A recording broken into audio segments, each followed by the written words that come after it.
Louvado seja o nosso Senhor Jesus Cristo. Em nome do Pai, do Filho e do Espírito Santo. Amém.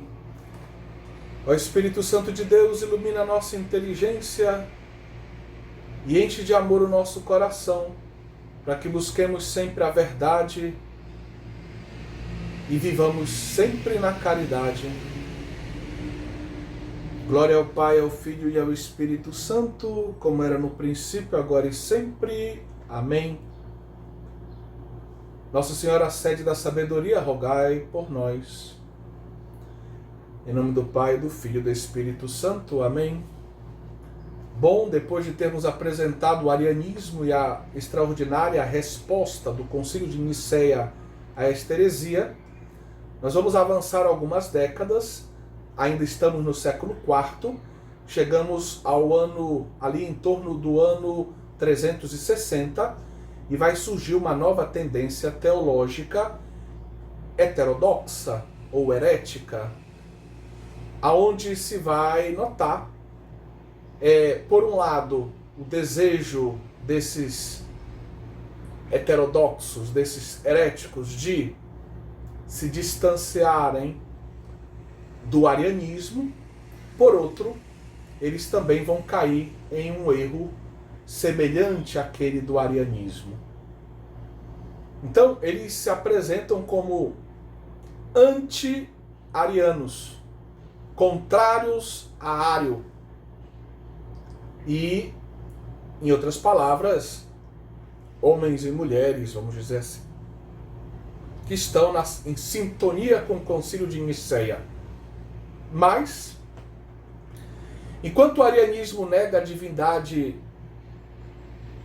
do Verbo e, por assim dizer, acaba negando, então, a divindade de Jesus Cristo, mas também a sua humanidade, como nós dissemos, porque Jesus Cristo, enquanto homem, não tem uma alma, é o Logos que toma o lugar da alma na humanidade de Jesus. Os pneumatômacos, ou os macedonianos, então esse grupo se chama normalmente com os dois nomes. Se você pegar um dicionário de teologia patrística ou da história da Igreja Antiga, você vai encontrar normalmente esses dois nomes como sinônimos. Eles negam a divindade do Espírito Santo. Então, eles são contra aqueles que negam a divindade do Verbo, mas negam a divindade do Espírito Santo. Vejam bem. Partiram bem, terminaram mal, né? Então, como eu já disse, eles são chamados os pneumatômacos. A gente poderia dizer que esse termo pneumatômaco significa aqueles que combatem o Espírito Santo, aqueles que são contra o Espírito Santo ou a identidade divina do Espírito Santo.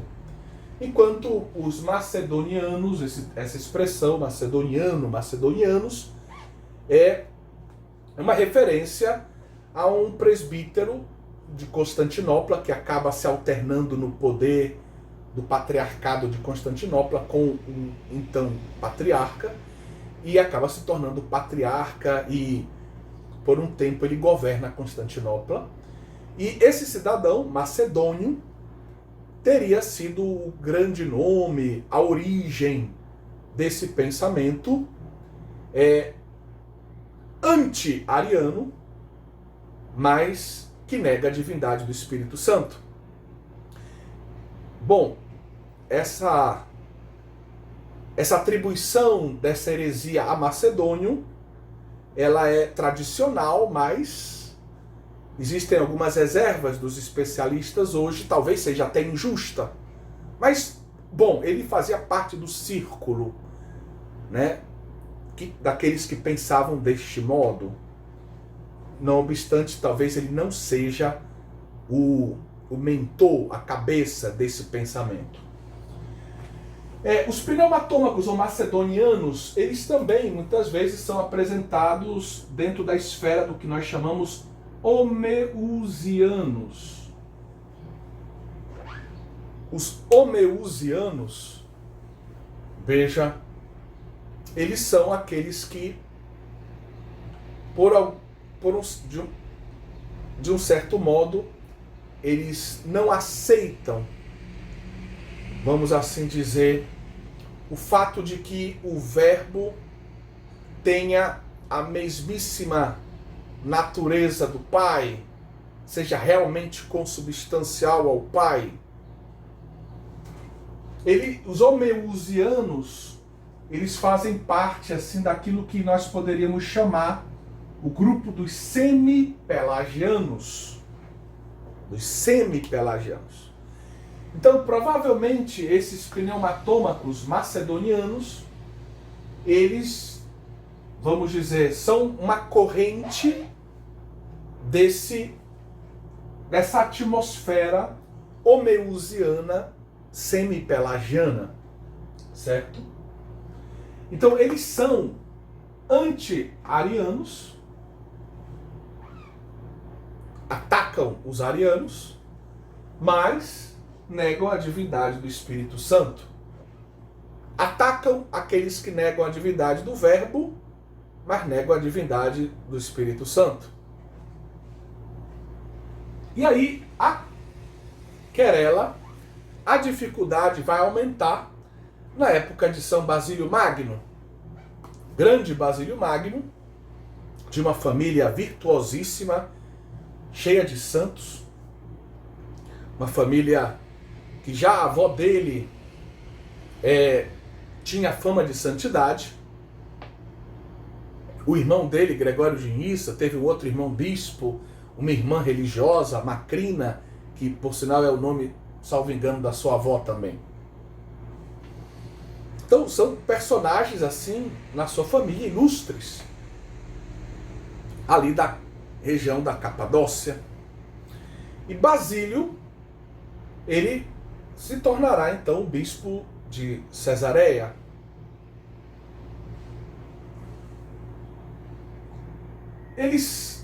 Basílio Magno conta nessa obra aqui, que é o seu tratado sobre o Espírito Santo. E aí eu tenho uma versão aqui nas minhas mãos desse tratado em língua espanhola, dessa coleção, em língua italiana, dessa coleção da Città Nuova. Então, Basílio de Cesareia, tratado sobre o Espírito Santo. Essa obra existe, salvo engano, também em língua portuguesa. Pois bem, nesse tratado, Basílio Magno explica que em certa ocasião ele havia celebrado a liturgia com os fiéis numa igreja, e no final da celebração ele usou duas, vamos dizer, doxologias. Doxologia significa a parte final da oração, que é de louvor. Louvor normalmente trinitário, no caso das doxologias da nossa liturgia cristã. Por exemplo, por Cristo, com Cristo e em Cristo, a vós, Deus Pai Todo-Poderoso, na unidade do Espírito Santo, toda honra e toda glória, agora e para sempre, é a doxologia final da oração eucarística. Mas no final da oração da coleta, da oração sobre as oferendas, os oblatas, e no final da oração pós-comunhão, também há uma pequena doxologia. Por Cristo, por nosso Senhor Jesus Cristo, que vive e reina convosco, ó Pai, na unidade do Espírito Santo, ou a gente abrevia por Cristo nosso Senhor, mas apontando esse louvor na direção do Pai, na comunhão com o Espírito Santo. Bem, então Basílio Magno, ele utilizava normalmente a fórmula tradicional, que era essa aqui. A gente traduziu aqui em língua portuguesa e colocou algumas observações transliteradas do grego. Glória ao Pai por meio do dia Filho, no em Espírito Santo. Então nós temos, né, os termos dia e en.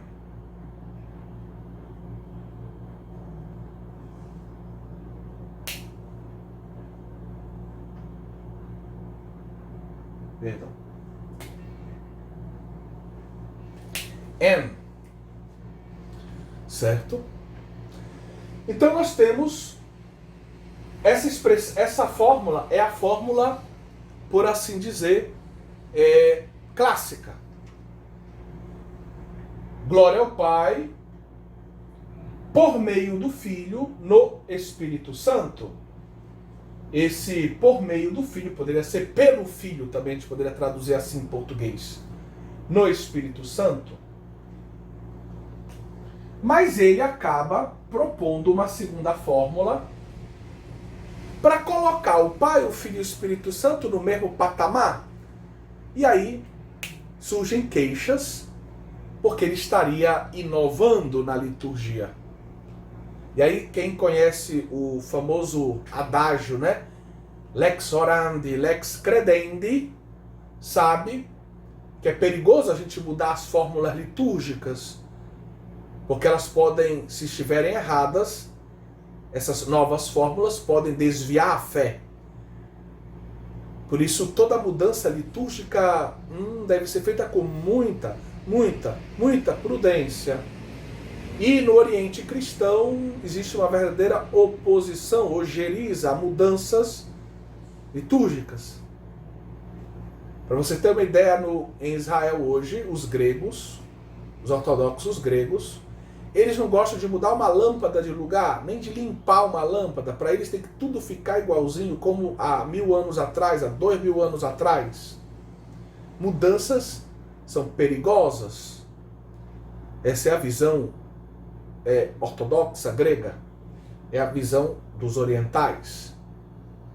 Nós latinos, nós romanos, nós temos um pouco mais de abertura para mudança, já vivemos mais mudanças e a gente vive com um pouco mais de flexibilidade, isso, tanto mental quanto prática. Mas a gente não pode esquecer do grande risco, que está associado às mudanças na liturgia, porque lex orandi, lex credendi, o modo como nós rezamos, nossa liturgia, vai influenciar o modo com o qual nós cremos. Nós podemos desviar a fé do povo, desviando a liturgia. Então, nessa segunda fórmula, proposta por Basílio Magno, ele diz glória ao Pai, junto com o Filho, ele usa o termo meta, enquanto aqui é o termo dia.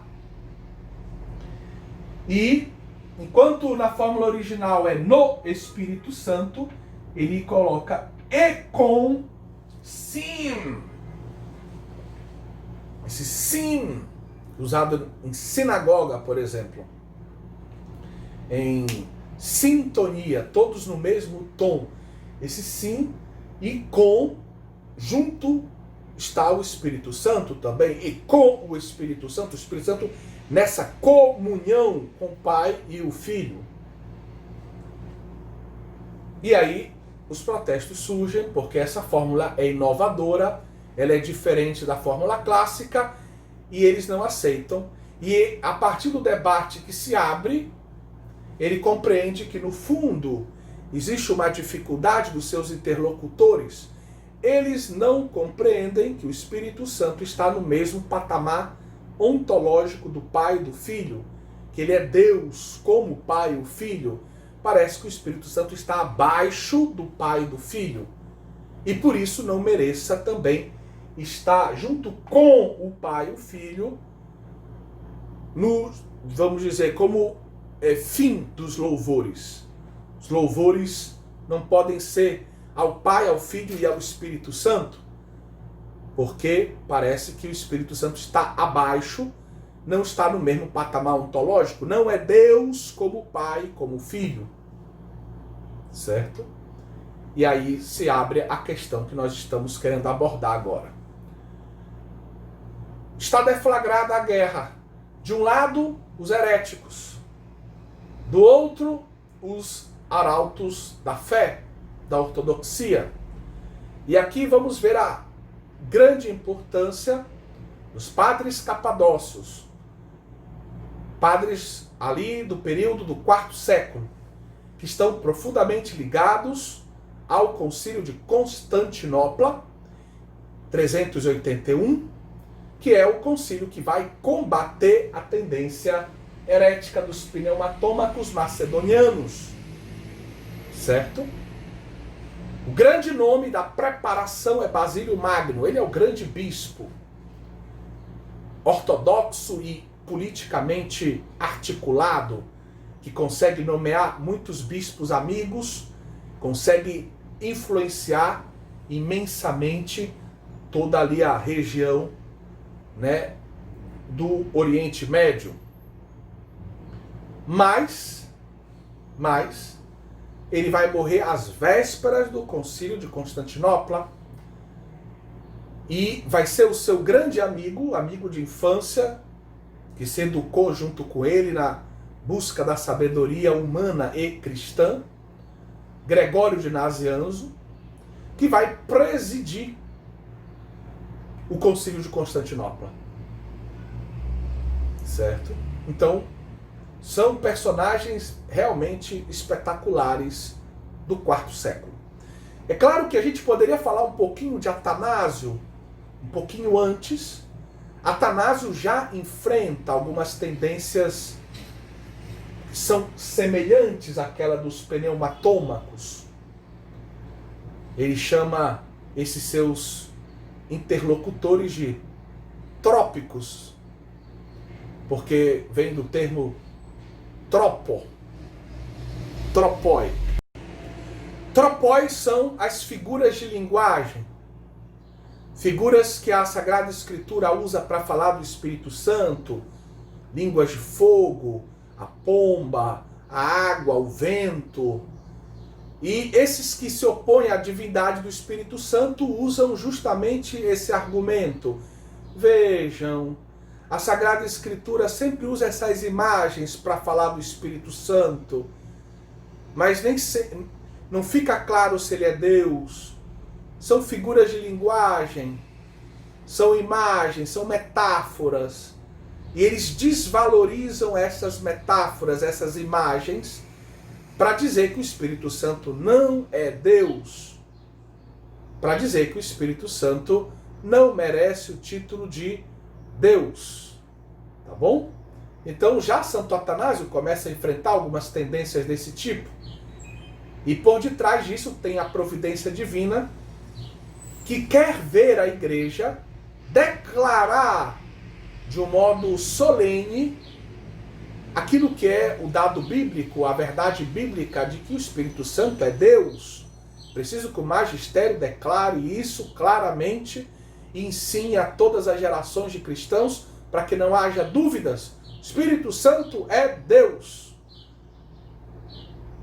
E é isso que o credo que vai ser produzido depois do Concílio de Constantinopla, que vai completar aquele de Niceia e que a gente usa na liturgia, o credo niceno-constantinopolitano faz. Completa o ensinamento de Niceia anti-ariano com afirmações anti-macedonianas, anti-pneumatômacas, para nos propor justamente a verdade da nossa fé, combatendo esses erros importantes do passado, da antiguidade cristã.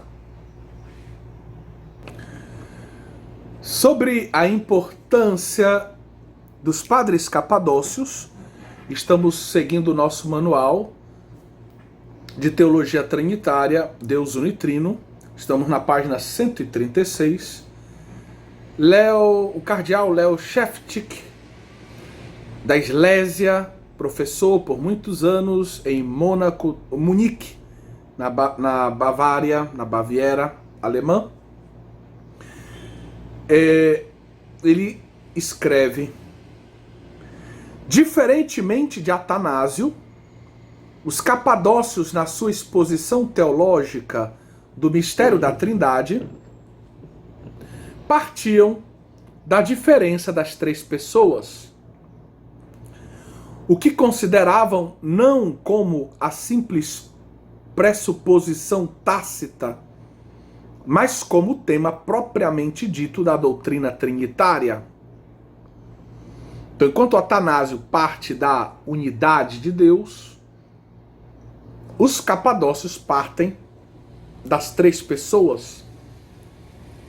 Quem parte da unidade vai ter que desenvolver depois o fato de que na unidade divina existam três pessoas. Quem parte das três pessoas vai ter que justificar como três pessoas possam ser um único Deus, um só Deus. Então são pontos de partida diferentes, mas possíveis. Partindo desta trindade de pessoas, para eles esse era o grande ponto. A novidade do cristianismo era que Deus é uno, isso o judaísmo já dizia, mas a novidade do cristianismo é que esse Deus uno é trino. E eles partiam do ser trino para chegar ao uno. Enquanto Atanásio e outros vão partir do ser uno e vão desenvolver a teologia do trino, da triunidade. Então, partindo dessa trindade, procuravam chegar ao conceito de hipóstases para a distinção das pessoas em contraposição ao de usia. Então, eles percebiam que eles estavam diante de um problema que exigia muita clareza conceitual e terminológica. E assim como no passado fizera Tertuliano, eles vão ser os responsáveis por, vamos dizer, oficializar uma certa terminologia no uso a serviço da teologia cristã. Vão pegar termos que eram usados na filosofia, na linguagem profana, e vão torná-los mais ou menos unívocos, termos como se a gente poderia dizer termos técnicos dentro do conjunto vamos dizer, da linguagem teológica cristã. E aí eles vão justamente propor esses dois termos como chaves. O termo hipóstase, para dizer o que Tertuliano propôs como persona, e o termo usia, para corresponder àquilo que na língua latina se usava como substância. Certo? Lembrando que esses dois termos, eles tinham diversos significados e podiam até ser sinônimos. Ambos podiam designar o que nós hoje chamamos de substância, hipóstase e usia podiam designar a ideia de substância na época, mas também a noção de pessoa, né, de indivíduo concreto. Então, eles vão ser responsáveis por uma purificação dessa terminologia, por um uso mais técnico, mais preciso desses termos no âmbito teológico. Eles definiam, pois, usia como a natureza ou substância comum a todos os seres da mesma espécie, ao passo que por hipóstases entendiam um elemento individual que determina e distingue o ser pessoal. Então, por exemplo, a usia humana é a natureza humana, como dizemos hoje, e a hipóstase é essa natureza humana individualizada na pessoa, por exemplo, do Papa Francisco, na pessoa do seu pai, da sua mãe, ou do Padre João Paulo. Deu para entender? Então Uzias seria essa substância comum a todos os seres de uma mesma, por assim dizer, de uma mesma espécie, e hipóstase seria esse elemento individual que determina e distingue o ser particular, concreto, né, da pessoa X, do fulano, do beltrano. Então é de máxima importância o estudo dos padres capadócios. São Basílio Magno, por ocasião então de uma celebração litúrgica, como nós dizíamos no início da nossa aula, em Cesareia, a sua diocese, utiliza então duas doxologias, a tradicional e aquela que ele, de certa forma, inovou. A tradicional foi bem aceita, a nova foi rejeitada por uma parte de quem participou da celebração, que acusaram Basílio de utilizar fórmulas contraditórias. Segundo eles, a fórmula tradicional seria muito diferente daquela que ele propôs como nova fórmula, que tem os termos meta e o termo sim, né? Seria glória ao Pai junto com o Filho e com o Espírito Santo. Então eles não aceitam essa fórmula. Para responder a este grupo que nega a divindade do Espírito Santo, no fundo, porque ele compreende que o problema de fundo é esse, ele escreve um tratado sobre o Espírito Santo por volta ali do ano 374, 375.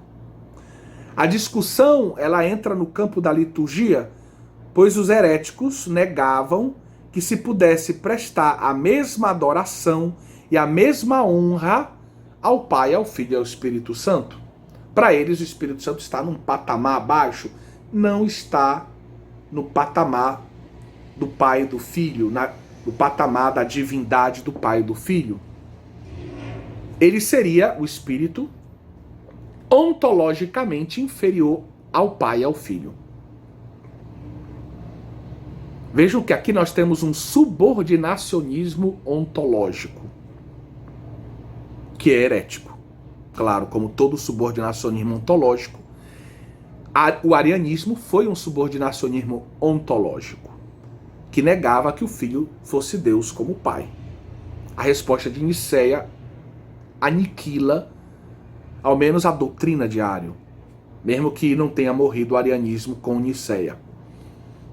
E agora precisa que o magistério diga uma palavra forte contra estes que negam a divindade do Espírito.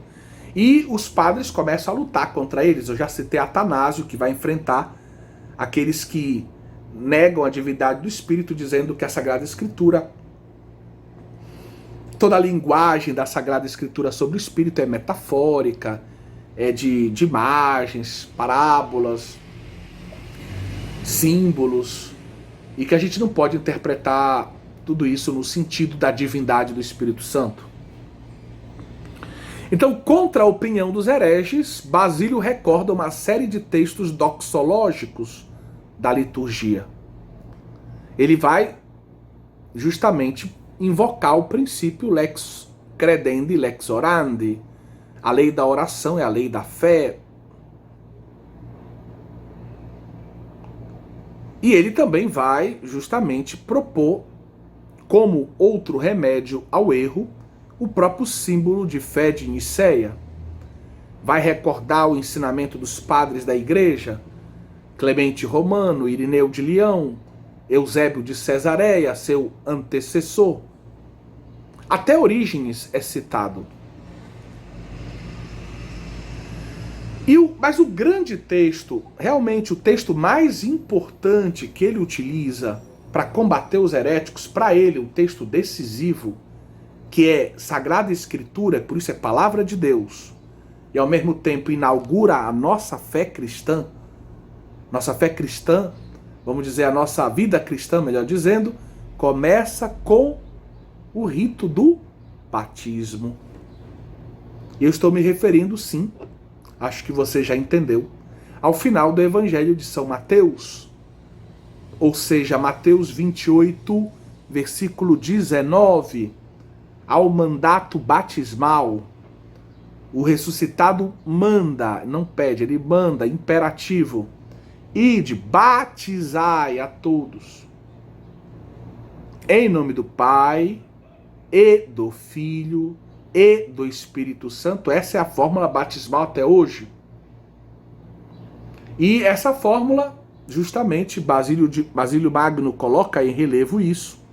Essa fórmula coloca no mesmo patamar Pai, Filho e Espírito Santo. Ora, se a fórmula do batismo diz que nós recebemos a vida sobrenatural em nome do Pai e do Filho e do Espírito Santo, os três no mesmo patamar ontológico, como é que nós vamos nos negar a dar o louvor e a adoração que Deus merece ao Pai, ao Filho e ao Espírito Santo?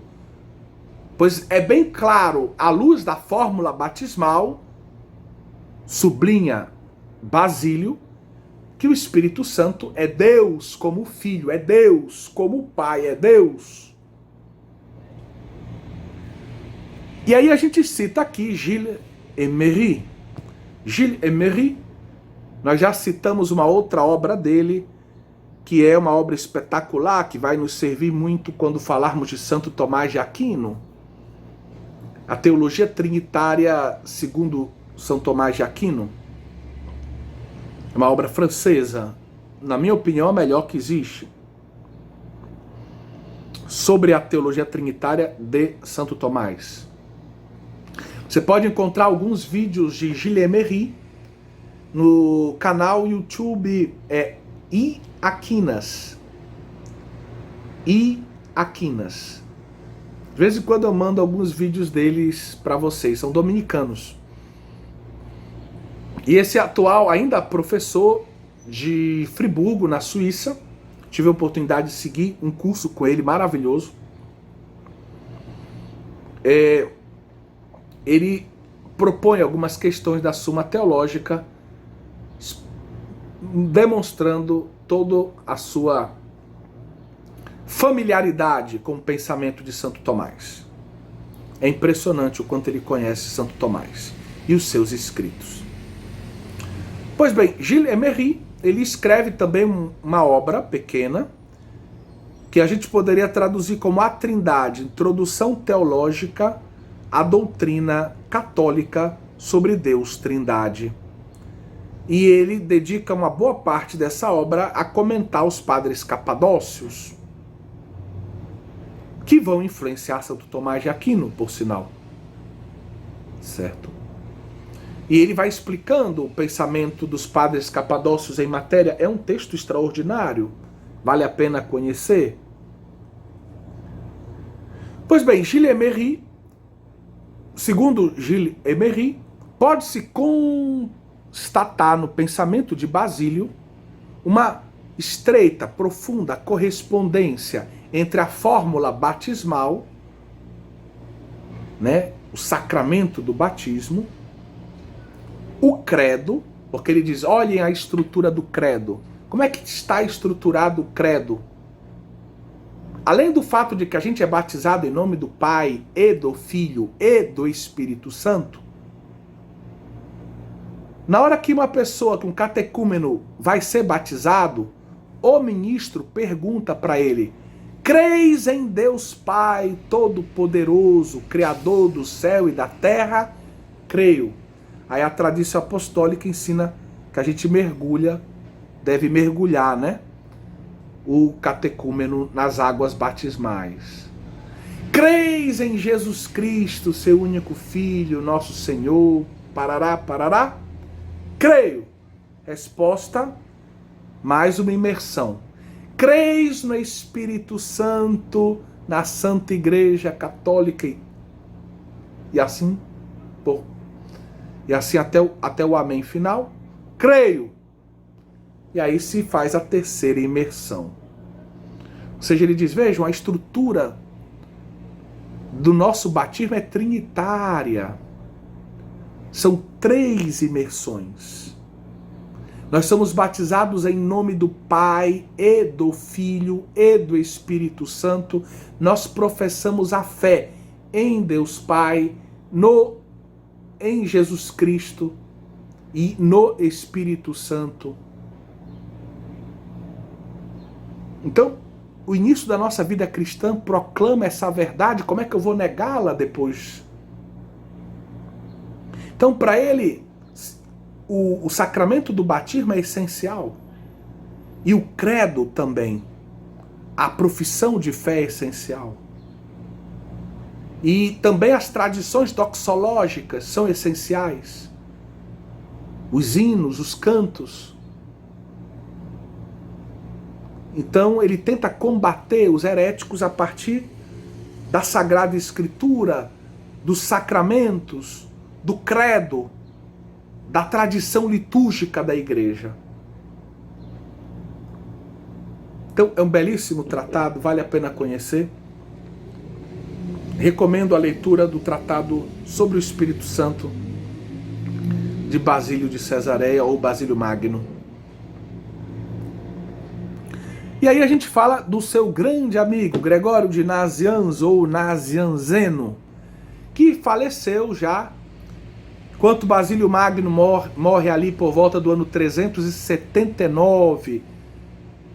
Vejam bem, 1 ano e meio assim antes do Concílio de Constantinopla. Gregório vai morrer no ano 390, já 11 anos depois do seu grande amigo. Ele vai dar uma grande também contribuição à doutrina trinitária, e ele vai justamente fazer aquilo que aquele texto do cardeal Leo Sheftik nos ajudava a compreender. Ele vai identificar o termo prosopon, pessoa, e o termo hipóstasis. Ele vai identificar aquilo que na teologia latina se chama de persona, vindo do termo prosopon, com o termo hipóstasis, indicando, né, o elemento individual que determina e distingue o ser particular, o ser individual de alguém. Então, para ele, justamente, hipóstasis vai reunir essa ideia de sujeito, de pessoa, de indivíduo. Essa palavra hipóstasis ou prosopon indicam o quem. Quem é?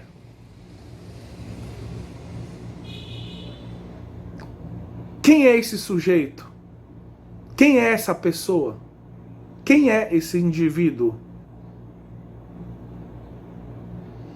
Enquanto o termo ousia vai ser o equivalente ao termo latino substância. E o termo ousia está indicando aquilo que a gente procura quando faz a pergunta não quem, mas o que. O que é isso? O que é ser humano? O que é Deus? O que é a divindade? Aí a substância é a descrição do que é a divindade. Certo? Mas ele também vai desenvolver uma outra ideia que normalmente na teologia latina a gente conhece mais à luz de Santo Agostinho. É a ideia de relação. Essa ideia de relação já tinha sido usada por Atanásio, para dizer a verdade, e por Basílio também.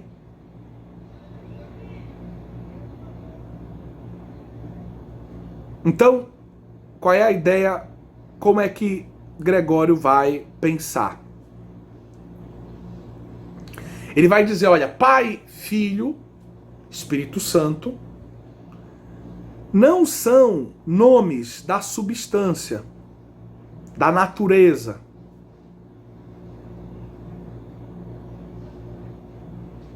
Não são nomes também para as simples ações. O Filho não é uma ação do Pai na história.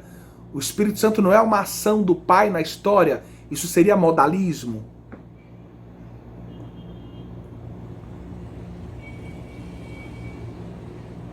Mas Pai e Filho estão indicando esses nomes, que esses dois indivíduos, essas duas hipóstases, têm uma relação.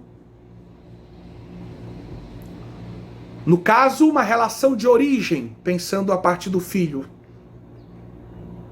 O fato de que um seja o Pai, o outro seja o Filho, isso diz que a hipóstase do Filho encontra a sua origem no Pai.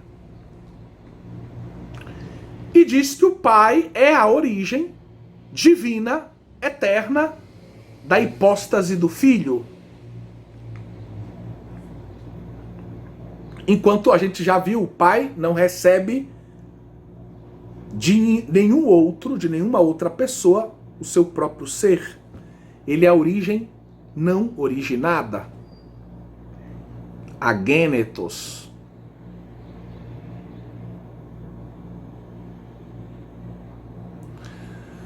O Pai e o Filho são duas pessoas da Trindade. Os dois são Deus.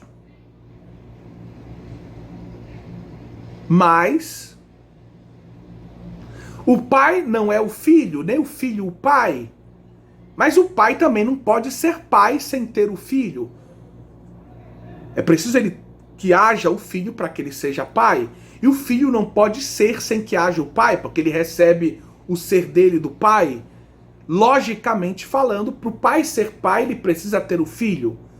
Logicamente falando, o Filho precisa do Pai para poder ser quem é. Os nomes Pai e Filho indicam então uma relação eterna, porque sendo divina, ela é eterna. O Pai está gerando eternamente o Filho está sendo gerado eternamente pelo Pai, eles estão numa relação de amor eterna. E aí Gregório ele vai evoluir nesse pensamento e vai dizer, na Trindade nós temos três relações. Relações que ele atribui sempre à ideia da origem. Relação entre o Pai e o Filho, essa relação está ligada à origem do Filho. O Pai é a origem do Filho, a origem divina e eterna. O Filho encontra a sua origem divina e eterna no Pai. E ele fala existem três relações de origem na Trindade. A primeira é o ser fonte. Há uma pessoa na Trindade que é fonte de ser para as demais. Esse que é fonte, ele não recebe o ser dele de ninguém. Ele é fonte e ele não é gerado por ninguém. Ele não recebe o ser dele de ninguém. É claro que está se falando aqui do Pai. É a relação que pertence ao Pai. O Pai é caracterizado por isso. Ser fonte do Filho e do Espírito Santo sem receber o ser dele de ninguém. O Filho, como é o nome da relação, a característica da relação do Filho é que ele é gerado. Ele é gerado eternamente. E o fato dele ser gerado eternamente faz dele o Filho. O Filho é aquele que é gerado eternamente pelo Pai. E quando vai se falar do Espírito Santo, aí vem a questão.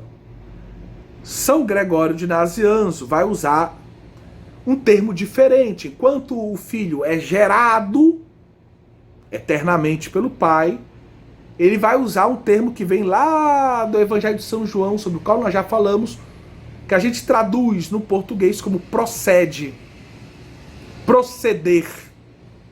Ele vai dizer, o Espírito Santo, o nome da relação do Espírito Santo é proceder. Ele procede do Pai. Então ele distingue o Filho e o Espírito Santo com esses dois termos. O Filho é gerado, o Espírito Santo procede. Agora, qual é a diferença entre ser gerado e proceder? É só o nome? Não fica claro. O Filho é gerado, o Espírito Santo procede. Então o nome da relação do Filho a gente pode dizer é geração. O nome da relação do Espírito Santo é processão. Não é procissão não do Sírio. É processão, com E. Falo E, eu sei que aqui na nossa região a gente fala mais E, mas eu tenho que ser correto e dizer que a letra, na verdade, é E. Para ser um E, tem que ter um acento agudo, né? Então, caso contrário, aí o problema é, qual é a diferença? Esses dois verbos, esses dois modos de dizer a relação, geração, processão, etimologicamente são diferentes, são duas palavras diferentes, mas tem conteúdos diferentes realmente? Segundo Gregório de Nazianzo, tem, porque tem que ter uma diferença, porque se não tiver diferença, o que é que acontece? O pai tem dois filhos.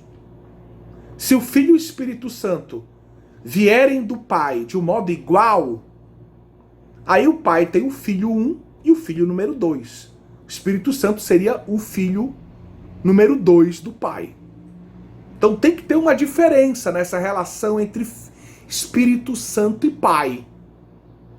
E Gregório de Nazianzo, compreendendo que tem que ter essa diferença, ele chama então de processão e não de geração.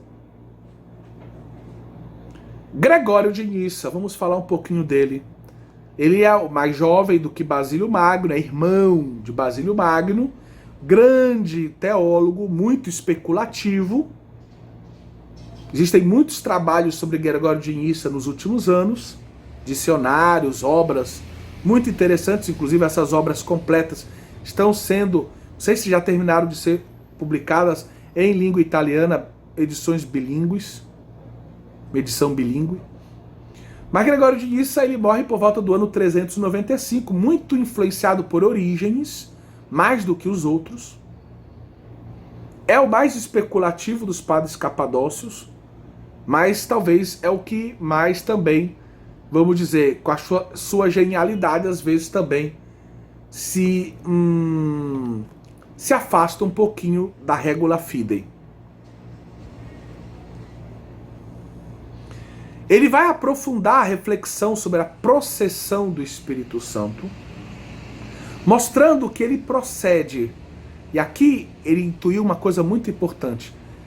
Prolongando a ideia de Gregório de Nazianzo, tem que ter uma diferença entre a relação do filho com o pai, que é a geração, e a relação do espírito com o pai, que é a processão. Mas se for só o nome, é perigoso, a gente pode cair no nominalismo. Só o nome que diferencia, tem que ter um conteúdo, um significado diferente realmente.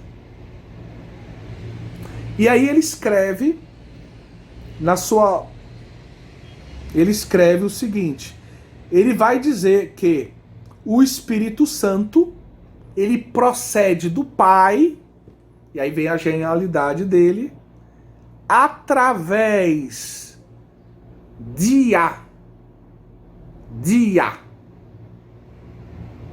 do Filho.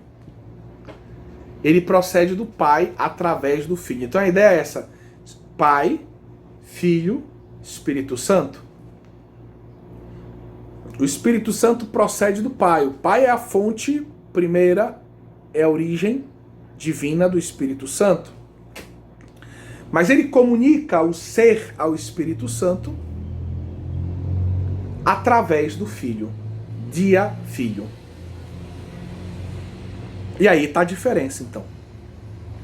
O Espírito Santo é aquele que procede do Pai através do Filho. O Filho é aquele que é gerado pelo Pai através de ninguém, diretamente.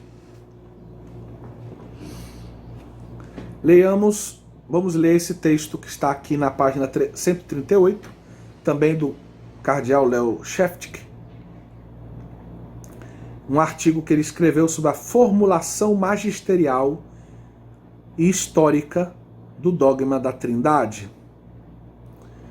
De modo geral, insiste-se tão fortemente na construção abstrata da Trindade imanente que a consideração e apreciação econômico-salvífica corre perigo de perder a sua importância própria e que as diferentes atividades externas não servem senão para demonstrar as diferenças imanentes. E ele chama a atenção para o fato de que é preciso olhar para a economia, olhar para a Sagrada Escritura, reler a Sagrada Escritura e colher da Sagrada Escritura o que nós precisamos. A Trindade econômica vai nos ajudar a entender melhor a Trindade imanente. Por exemplo, quando a gente lê o Evangelho de São João, capítulo 14 a 16, a gente vai ver, como a gente viu no nosso estudo neotestamentário, a Trindade no Evangelho de São João, nos escritos joaninos, que ora Jesus fala que o Espírito Santo que vai vir vai ser enviado pelo Pai, ora Jesus fala que ele é que vai enviar o Espírito Santo. Então o Pai vai enviar, mas ele também diz eu vou enviar. E no conjunto a gente pode colher então o Pai e ele vão enviar o Espírito Santo. Enquanto o Filho, em nenhum momento ele diz o Pai e o Espírito Santo me enviaram, o Pai é que me enviou, o Pai é que me mandou, assim como o Pai me enviou, eu vos envio. Então, esse fato de que o Filho diga sempre que foi enviado pelo Pai, só pelo Pai, isso nos ajuda a entender que na Trindade imanente, o Filho procede só do Pai, ele é gerado pelo Pai diretamente. E o fato de que o Espírito Santo proceda do Pai e do Filho, seja enviado pelo Pai e pelo Filho, isso mostra que lá na Trindade imanente o Espírito Santo procede do Pai, como diz Gregório de Nissa, através do Filho. Ou como vai dizer Santo Agostinho, procede do Pai e do Filho. Mas isso a gente deixa para estudar daqui a pouco, tá bom? Vamos à resposta do magistério agora. O magistério começa a combater a heresia que negava a divindade do Espírito Santo através do Sínodo de Alexandria, que foi convocado por Atanásio no ano 362, dentro daquele contexto que nós já explicamos, daqueles que negavam a divindade do Espírito Santo por ver nos textos bíblicos apenas símbolos, imagens, figuras que tentam dizer o Espírito Santo, mas não se pode confiar naquilo que essas imagens, símbolos, esses tropoi estão afirmando. Em 374, o Papa Damaso vai escrever uma carta aos bispos do Oriente sobre esta questão doutrinária. Vamos ver o que ele escreve. Você pode ler isso lá no Denzinger, número 145. Professamos também o Espírito incriado, ou seja, não criado, ou seja, divino. E de uma só majestade, de uma só usia, de uma só força, dinamis, com Deus Pai e com o Senhor Jesus Cristo. Ele tem a mesma substância do Pai e do nosso Senhor Jesus Cristo enquanto Deus. Pois o Espírito não merece ser desprezado como se fosse uma criatura, aquele que foi enviado para criar. Como assegurou o santo profeta, dizendo: envia teu Espírito e serão criadas todas as coisas. Salmo 104, versículo 30. Depois um outro afirmou de modo semelhante: o Espírito Divino que me fez, que me criou. Jó 33, 4.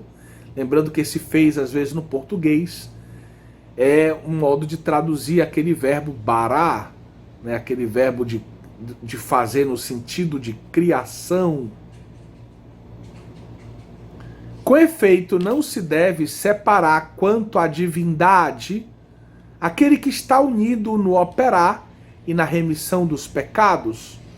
O Espírito Santo, ele está ligado, né, ao Pai, ao Filho na missão salvífica. O Espírito Santo é da mesma substância do Pai e do Filho. Então, aqui o Papa Damaso explica a esses bispos orientais que, vejam bem, que essa carta é ali por volta do ano 374, é a mesma época do Tratado sobre o Espírito Santo do bispo Basílio de Cesareia. Então, é a mesma época, estão enfrentando o mesmo perigo, a mesma heresia, uma heresia que perturba a vida eclesial, aflige aos bispos, né? Aflige os bispos. A palavra final do magistério sobre esse erro doutrinário encontra-se no Concílio de Constantinopla, do ano 381, que foi convocado pelo imperador Graciano, pelos imperadores, Graciano e Teodósio I, e esse concílio reuniu cerca de 150 bispos. Esse concílio vai amplificar, vai aumentar o credo de Nicéia, com proposições baseadas na Sagrada Escritura, mas também doxologias litúrgicas tradicionais da liturgia cristã.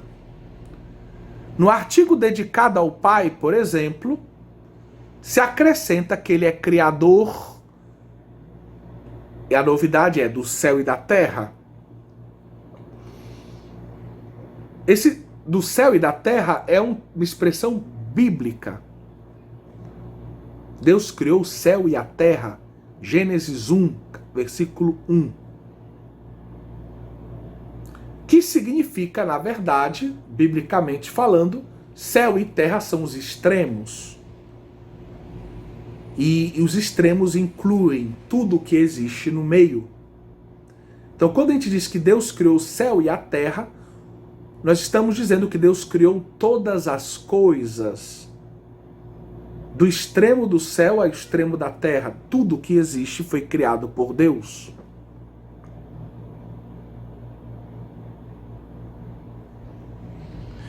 Essa expressão serve para sublinhar a universalidade do domínio do Pai. Na segunda parte do símbolo, vejam que o símbolo é sempre estruturado trinitariamente, em 3 partes.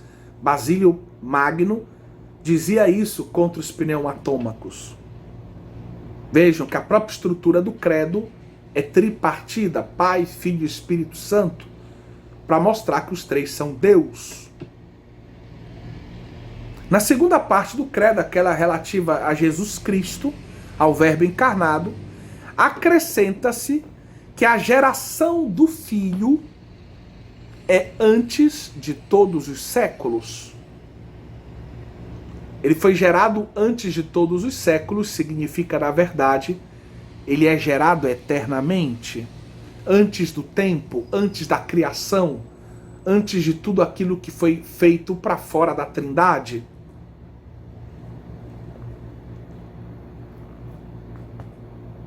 Ladária comenta, atual prefeito da Congregação para a Doutrina da Fé, no seu manual O Deus Vivo e Verdadeiro, escreve: enriquecem-se as referências à vida histórica de Jesus.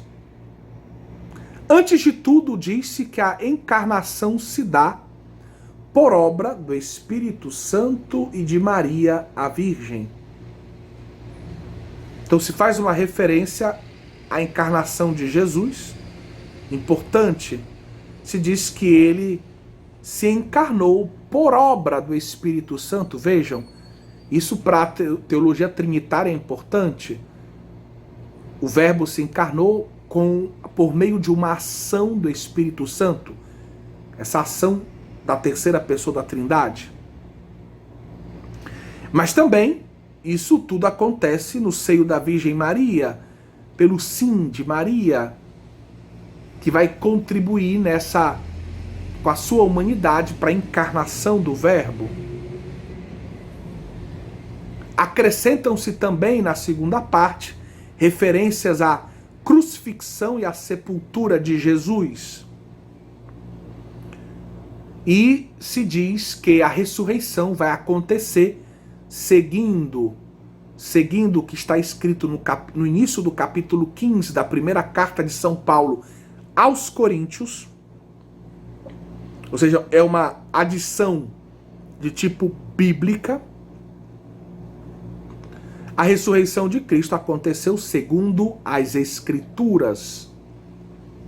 São Paulo vai dizer que ele foi crucificado e morreu segundo as Escrituras, ressuscitou segundo as Escrituras.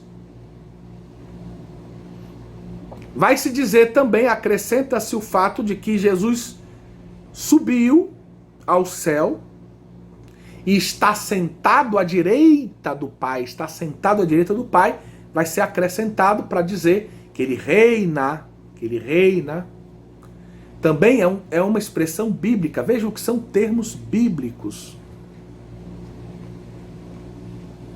Se diz que a segunda vinda de Jesus vai ser na glória, enquanto a primeira foi na humildade da pobreza, a segunda, a parousia, vai ser na glória, ele vai vir glorioso. Essa ideia está presente nos textos evangélicos. Acrescenta-se ainda que o seu reino não terá fim. É uma expressão que está presente lá na anunciação do arcanjo Gabriel à Virgem Maria, dizendo que o menino que há de nascer vai sentar no trono de Davi, seu pai, e o seu reino não terá fim. São todos textos bíblicos. Vejam a riqueza bíblica do nosso credo. E tudo isso vai sendo feito para dizer com maior clareza a verdade da nossa fé e combater também os erros.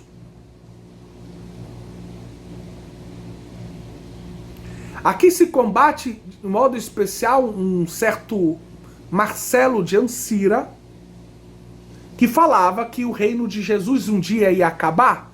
Aquele que hoje era rei, amanhã não seria. Que quando ele voltasse, ele entregaria o reino ao Pai, e aí começaria o reino do Pai. Então o reino do Filho teria um tempo de duração. E o reino do Pai é que seria para sempre depois.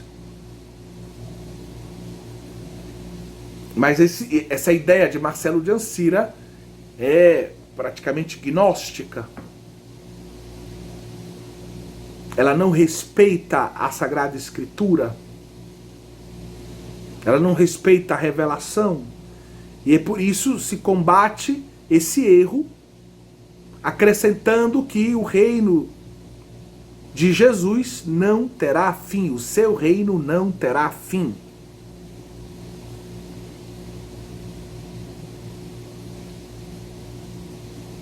Na linha de Atanásio e Basílio, o concílio não chama o Espírito Santo de Deus. Atanásio e Basílio também evitam essa expressão. Espírito Santo é Deus. Tucur, assim.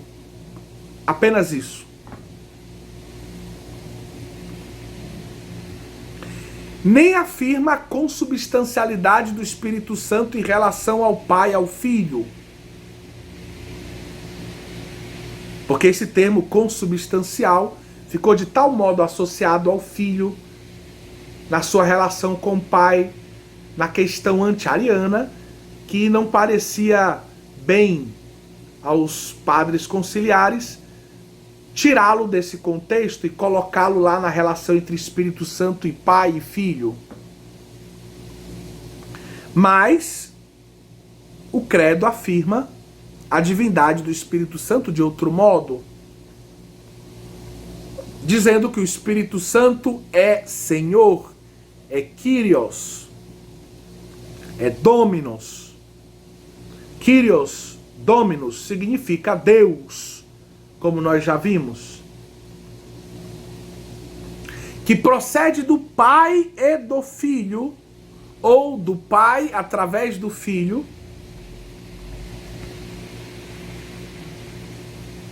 é adorado. Ninguém pode adorar algo que não seja Deus, segundo nem o judaísmo nem o cristianismo. Não se pode adorar o que não é Deus. E glorificado igualmente, aí você pensa em Basílio Magno, glória ao Pai junto com o Filho e com o Espírito Santo. Glória ao Pai, meta, né, junto com o Filho e com, sim, o Espírito Santo. Essa glória ao Pai, ao Filho e ao Espírito Santo, como nós dizemos hoje.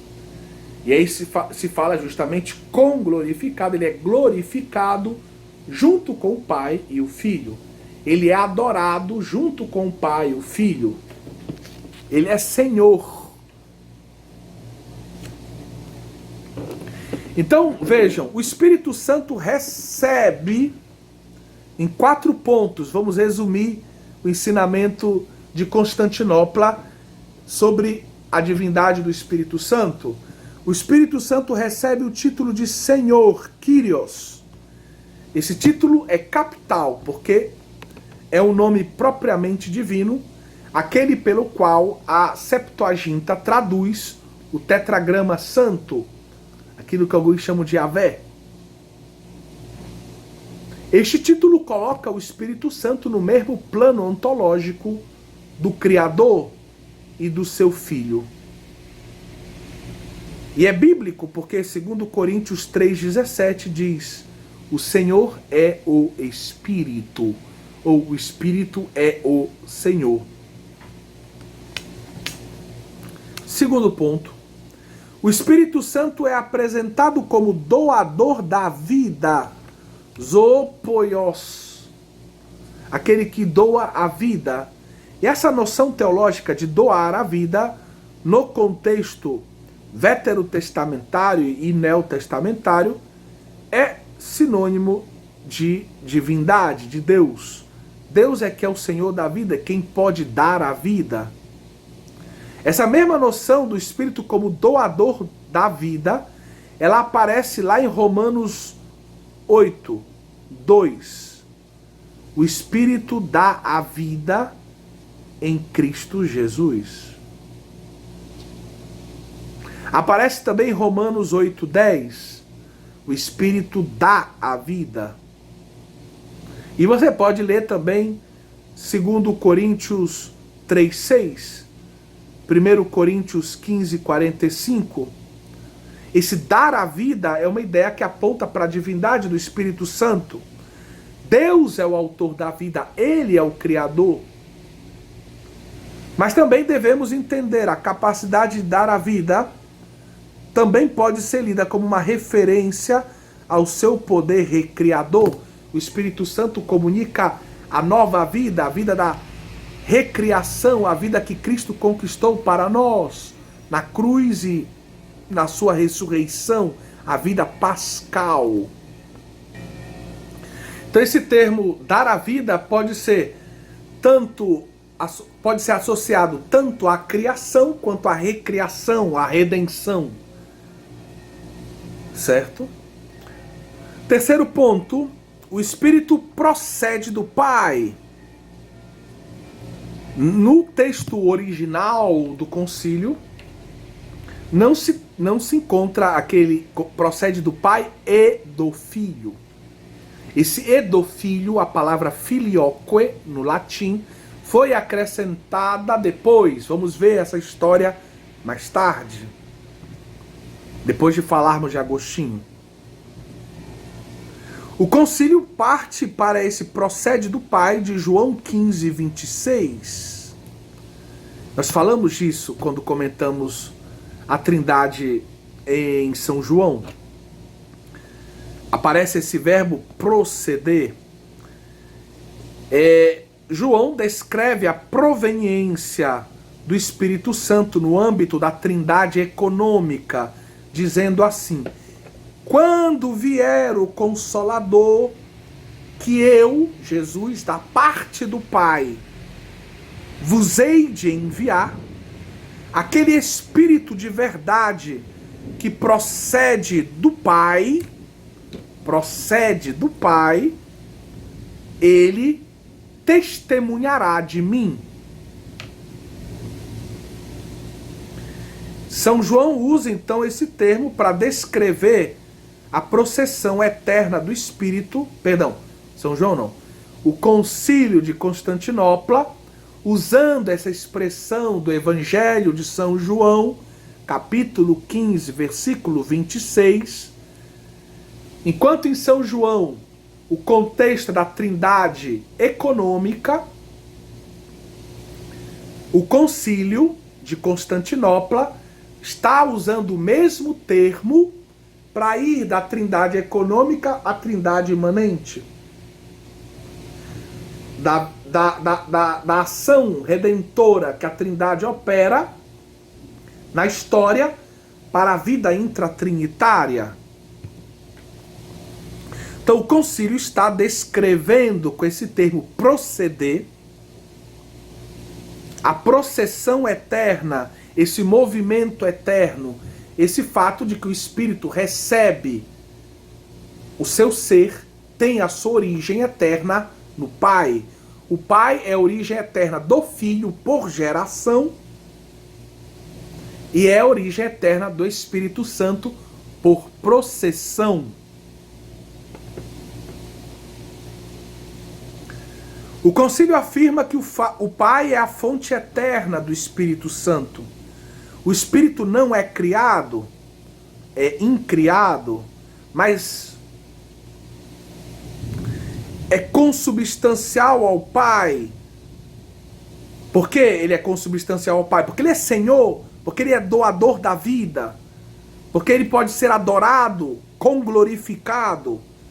Então ele está no mesmo patamar ontológico do Pai e do Filho.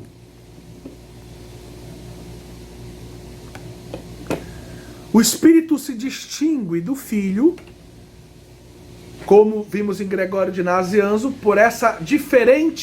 pelo diferente modo pelo qual ele recebe o seu ser do Pai. O Filho recebe de um modo que é chamado geração. O Espírito recebe de um outro modo o seu ser do Pai. Esse modo é chamado processão.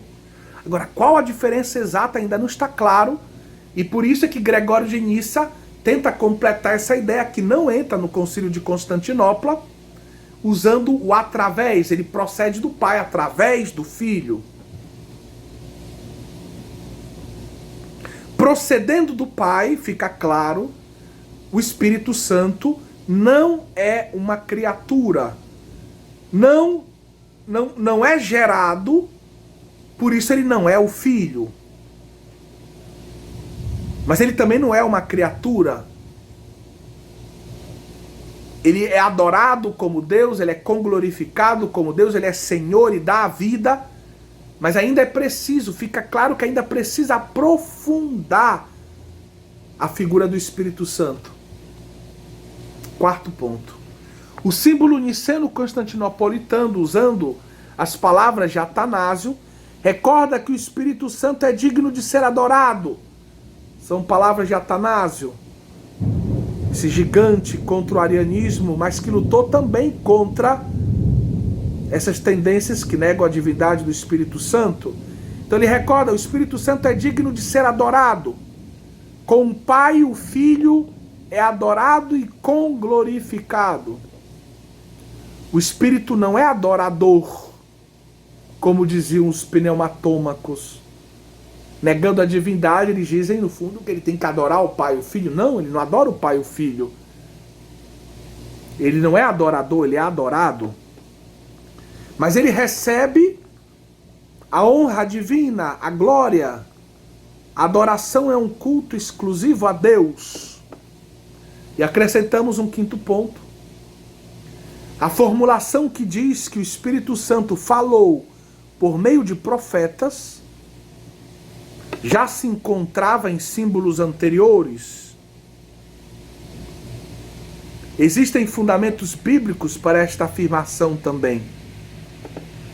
Por exemplo, a segunda carta de São Pedro, capítulo 1, versículo 21. Porque a profecia nunca foi produzida por vontade do homem, mas os homens santos de Deus falaram inspirados pelo Espírito Santo. Esse é um tema claro do Antigo Testamento. Os profetas verdadeiros falam sob a ação do Espírito Santo. O Espírito Santo unge os profetas para falarem em nome de Deus. Com o Concílio de Constantinopla, a doutrina trinitária aparece claramente delineada, mas ainda é preciso aprofundar as relações intradivinas. Principalmente a diferença entre a relação do Filho com o Pai e do Espírito Santo com o Pai. São dois nomes diferentes, geração, ali, processão, mas precisa aprofundar isso. Qual é o conteúdo dessa diferença? Esse aprofundamento do tema das relações intradivinas, ou perdão, intratrinitária seria melhor o termo talvez, vai ser feito por Agostinho. Antes de falarmos de Agostinho, devemos ainda falar brevemente de uma fórmula de fé que foi proposta no ano 382, um ano depois do concílio de Constantinopla. Um grupo de bispos do Oriente escreve uma carta ao Papa Dámaso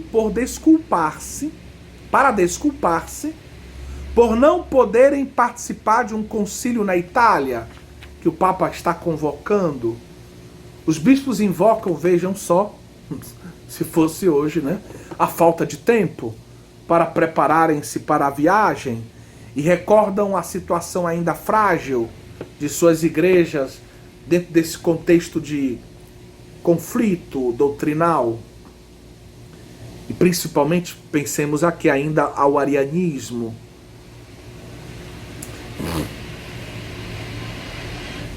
Esta carta contém também uma confissão de fé trinitária. É a primeira atestação oficial do que permanecerá como fórmula dogmática de fé na Trindade. Vamos ver esse texto. É precisamente esta confissão de fé que nós e todos os que não pervertem a palavra da verdadeira fé devemos aprovar juntos. É a mais antiga e conforme ao batismo que nos ensina a crer em nome do Pai, do Filho e do Espírito Santo. Vejam que eles fazem menção a Mateus 28:19, como Basílio, no seu tratado sobre o Espírito Santo.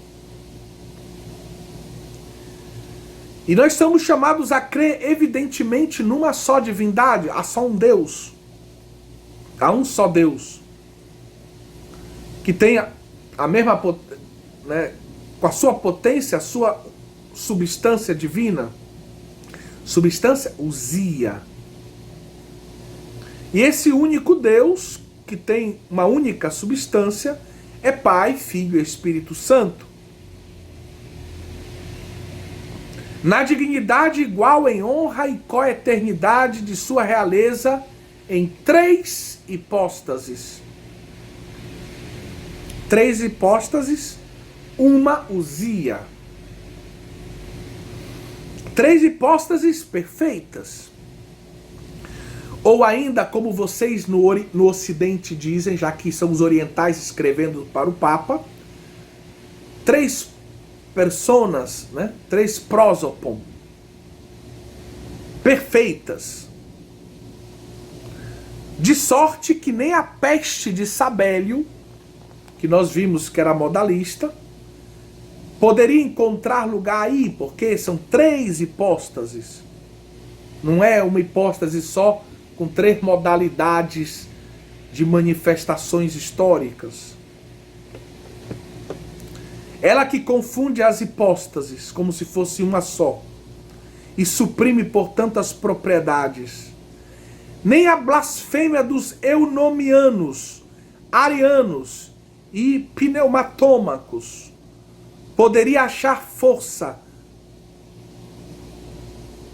Ou seja, nem aqueles que são do subordinacionismo ontológico, aqueles que negam a divindade do Filho, aqueles que negam a divindade do Espírito Santo, que colocam Pai, Filho e Espírito Santo em níveis ontológicos diferentes, dividindo assim as três pessoas em patamares ontológicos diferentes. Nem eles podem achar força. Blasfêmia que divide a substância em graus, ou a natureza, ou a divindade, que introduz na trindade incriada, que é consubstancial e coeterna, uma natureza nascida mais tarde, criada, ou uma outra substância, não 100% divina, intermediária. Então, eles estão falando contra os perigos. Por um lado, o perigo de não se levar em consideração que são três hipóstases e cair no modalismo. Por outro lado, o perigo de falar dessas três pessoas sem estar no mesmo patamar ontológico. Então não vão estar na mesma substância divina.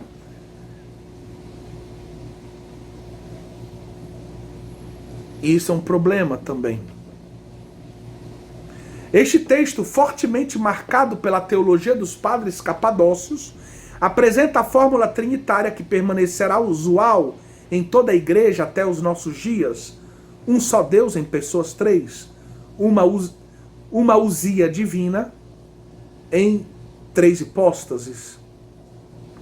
O Sínodo Romano de 382, aquele do qual eles não puderam participar, que vai ser convocado pelo Papa Dámaso, vai se expressar com termos correspondentes, mas não dará um equivalente latino para traduzir convenientemente o termo hipóstases, no sentido de subsistência pessoa.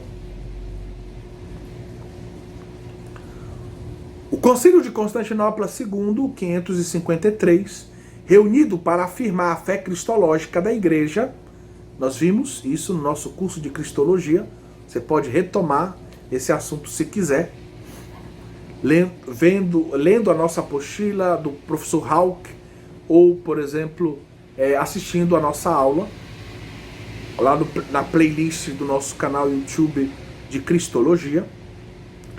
Esse Concílio de Constantinopla II, século VI, 553, consagrou seu primeiro cânon a recordar a fé trinitária da Igreja. Se alguém não confessa uma única natureza, usia ou substância, uma única força e poder, uma trindade consubstancial com uma única substância e uma única divindade do Pai, do Filho e do Espírito Santo, as três hipóstases, que devem ser adoradas, né, como três hipóstases ou pessoas, seja anátema. Quem não aceitar que Deus é trindade, uma só substância, 3 pessoas, anátema est, está excomungado. O texto continua, de fato é Deus. É Deus Pai, de quem tudo existe, o Senhor Jesus Cristo, por quem tudo existe, o Espírito Santo, em quem tudo existe.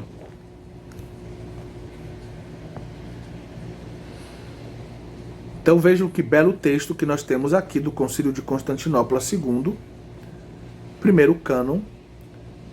Você encontra isso no Denzinger número 421. Você vê que a ideia é unir 2 verdades, uma única substância, 3 pessoas, 3 hipóstases. E aqui assim a gente termina esse assunto fabuloso que é a heresia dos pneumatômacos ou dos macedonianos e a fabulosa resposta do Concílio de Constantinopla. Que Deus nos ajude a viver sempre na ortodoxia da fé, pela intercessão dos padres capadócios, de Santo Atanásio, dos santos padres, em nome do Pai, do Filho e do Espírito Santo. Amém.